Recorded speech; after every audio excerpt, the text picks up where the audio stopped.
ہر قسم کے جائز مقاصد کے لیے ایک عظیم وظیفہ آپ کی خدمت میں عرض کر رہا ہوں۔ انشاءاللہ تعالی ذاتی گھر کے لیے، ذاتی گاڑی کے لیے، اپنی پسند کے لیے، اللہ کی رحمت حاصل کرنے کے لیے، اللہ کا فضل حاصل کرنے کے لیے انشاءاللہ تعالی یہ وظیفہ ہے۔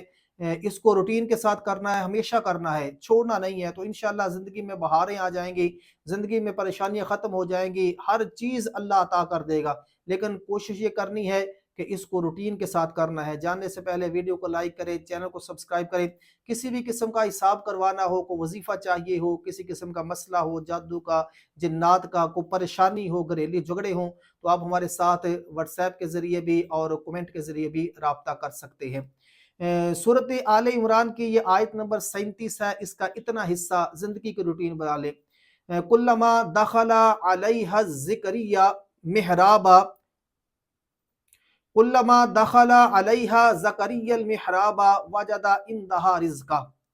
یہ آیا مبارکہ کوشش کرنی ہے 101 مرتبہ ہر روز پڑھیں، 101 سے 313 تک، 101 سے 313 تک۔ اب اپنی روٹین دیکھ لے، یا تو 101 کی روٹین رکھ لیں، اگر وقت ہے تو 313 کی روٹین رکھ لیں۔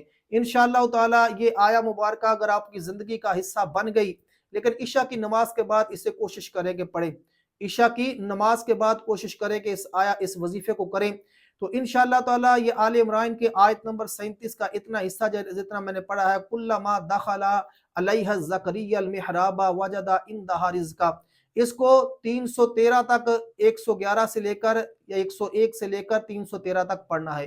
انشاءاللہ تعالی زندگی کا حصہ ڈالے، زندگی میں ہر قسم کی آرائش آپ کو اللہ پاک عطا فرما دے گا، ہر قسم کی سہولت، گھر بھی مل جائے گا، دولت بھی مل جائے گی، مال بھی مل جائے گا، ہر قسم کی سہولت اللہ پاک عطا فرما دے گا۔ لیکن پڑھنا اس کو روٹین کے ساتھ ہے، 2-4 دن نہیں پڑھنا، 6 دن نہیں پڑھنا، زندگی کا حصہ بنا لے، انشاءاللہ زندگی میں بہاریں ہی بہاریں ہو جائیں گی۔